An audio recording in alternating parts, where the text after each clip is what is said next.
Aluminum soldering is a rather complex task due to the fact that the surface of this metal is covered with thin, flexible and very durable film of oxide A12O3. If, for example, the film is removed mechanically using needle file, then oxide film covers just cleaned aluminum surface immediately after contact with the air or water. Conventional fluxes do not dissolve oxide. Special active fluxes are more reliable to remove oxide film. Let us examine one of such special fluxes, using, for example, the flux which is called flux for soldering aluminum. Operating temperature range from 250 to 360 degrees Celsius. Flux is used mainly with tin lead group solders.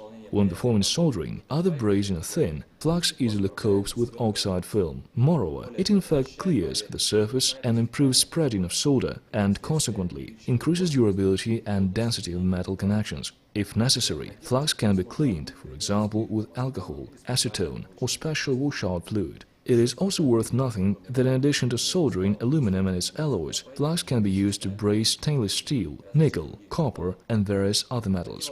Thus, flux is universal. It is easy to obtain reliable and stable compounds using it.